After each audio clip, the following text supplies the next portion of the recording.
Shuk and other sages cherished compassion in their minds to give people religious instruction, to teach them about God. You are distributing food and learning. That is good too. If these activities are done in a selfless spirit, they lead to God. But most people work for fame or to acquire merit. Their activities are not selfless. Besides, you are already a Siddh. Vidyasagar, how is that, sir? Master laughing. When potatoes and other vegetables are well cooked, they become soft and tender, and you possess such a tender nature. You are so compassionate. Laughter. Vidyasagar laughing. But when the paste of Kalai pulse is boiled, it becomes all the harder. Uninspired scholarship condemned. Master, but you don't belong to that class. Mere pandits are like diseased fruit that becomes hard and will not ripen at all. Such fruit has neither the freshness of green fruit nor the flavor of ripe. Vultures soar very high in the sky, but their eyes are fixed on rotten carrion on the ground. The book learned are reputed to be wise, but they are attached to women and gold. Like the vultures, they are in search of carrion. They are attached to the world of ignorance. Compassion, love of God, and renunciation are the glories of true knowledge. Vidyasagar listened to these words in silence. The others too gazed at the master and were attentive to every word he said. Vidyasagar was very reticent about giving religious instructions to others. He had studied Hindu philosophy. Once when M had asked him his opinion of it, Vidyasagar had said, "I think the philosophers have failed to explain what was in their minds." But in his daily life he followed all the rituals of Hindu religion and wore the sacred thread of a Brahmin. About God he had once declared, "It is indeed impossible to know him." What then should be our duty? It seems to me that we should live in such a way that if others followed our example, this very earth would be heaven. Everyone should try to do good to the world of duality and transcendental nature of Brahman. Shri Ramakrishna's conversation now turned to the knowledge of Brahman. Master, Brahman is beyond Vidya and Avidya, knowledge and ignorance. It is beyond Maya, the illusion of duality. The world consists of the illusory duality of knowledge and ignorance. It contains knowledge and devotion, and also attachment to woman and gold, righteousness and unrighteousness, good and evil. But Brahman is unattached to these. Good and evil apply to the jiva, the individual soul, as to righteousness and unrighteousness. But Brahman is not at all affected by them. One man may read the Bhagavad by the light of a lamp, and another may commit a forgery by that very light. But the lamp is unaffected. The sun sheds its light on the wicked as well as on the virtuous. You may ask, how then can one explain misery and sin and unhappiness? The answer is that these apply only to the jiva. Brahman is unaffected by them. There is poison in a snake, but though others may die if bitten by it, the snake itself is not affected by the poison.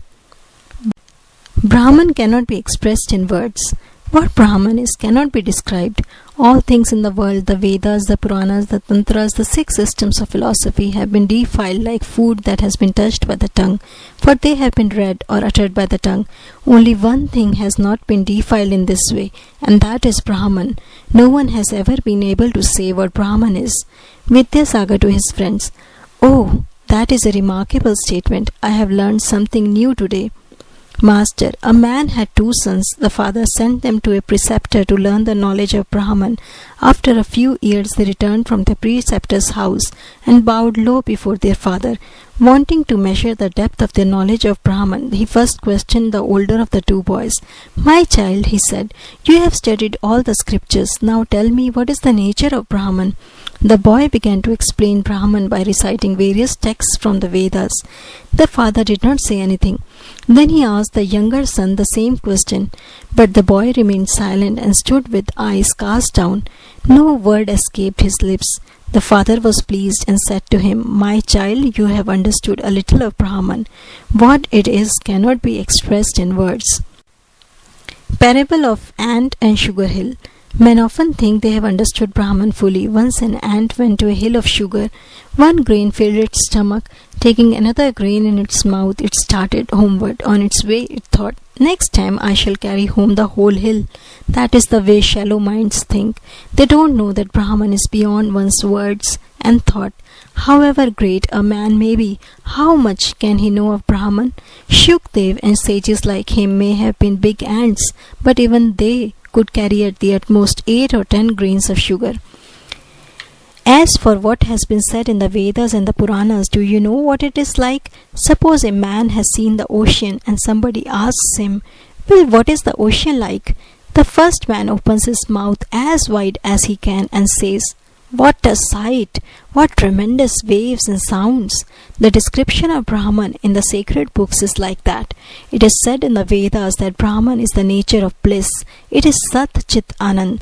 Shuk and the other sages stood on the shore of this ocean of Brahman and saw and touched the water. According to one school of thought, they never plunged into it. Those who do cannot come back to the world again. Parable of Salt Doll. In Samadhi, one attains the knowledge of Brahman, one realizes Brahman. In that state, reasoning stops altogether and man becomes mute. He has no power to describe the nature of Brahman. Once a salt doll went to measure the depth of the ocean. All laugh. It wanted to tell others how deep the water was, but this it could never do, for no sooner did it get into the water than it melted. Now who was there to report the ocean's depth? A devotee. Suppose a man has obtained the knowledge of Brahman in Samadhi, doesn't he speak any more? Master, Shankaracharya retained the ego of knowledge in order to teach others. After the vision of Brahman, a man becomes silent. He reasons about it as long as he has not realized it. If you heat butter in a pan on the stove, it makes a sizzling sound as long as the water it contains has not dried up. But when no trace of water is left, the clarified butter makes no sound. If you put an uncooked cake of flour in that butter, it sizzles again. But after the cake is cooked, all sound stops. Just so, a man established in Samadhi comes down to the relative plane of consciousness in order to teach others, and then he talks about God. The bee buzzes as long as it is not sitting on a flower. It becomes silent when it begins to sip the honey, but sometimes intoxicated with the honey, it buzzes again. An empty pitcher makes a gurgling sound when it is dipped in water. When it fills up, it becomes silent. All laugh. But if the water is poured from it into another pitcher, then you will hear the sound again. Rishis of ancient India. The rishis of old attained the knowledge of Brahman. One cannot have this so long as there is the slightest trace of worldliness. How hard the rishis labored! Early in the morning they would go away from the hermitage and would spend the whole day in solitude meditating on Brahman. At night they would return to the hermitage and eat a little fruit or roots. They kept their minds aloof from the objects of sight, hearing, touch and other things of a worldly nature. Only thus did they realize Brahman as their own inner consciousness. But in the Kali Yuga, man being totally dependent on food for life cannot altogether shake off the idea that he is the body. In this state of mind, it is not proper for him to say, "I am he." When a man does all sorts of worldly things, he should not say, "I am Brahman." Those who cannot give up attachment to worldly things and who find no means to shake off the feeling of I should rather cherish the idea, "I am God's servant, I am his devotee." One can also realize God by following the path of devotion. Jnani and Vijnani. The Jnani gives up his identification with worldly things, discriminating not this, not this. Only then can he realize Brahman. It is like reaching the roof of a house by leaving the steps behind, one by one. But the Vijnani, who is more intimately acquainted with Brahman, realizes something more. He realizes that the steps are made of the same materials as the roof, bricks, lime and brick dust. That which is realized intuitively as Brahman through the eliminating process of not this, not this, is then found to have become the universe and all its living beings. The Vijnani sees that the reality which is Nirgun without attributes is also Sagun with attributes. A man cannot live on the roof a long time. He comes down again.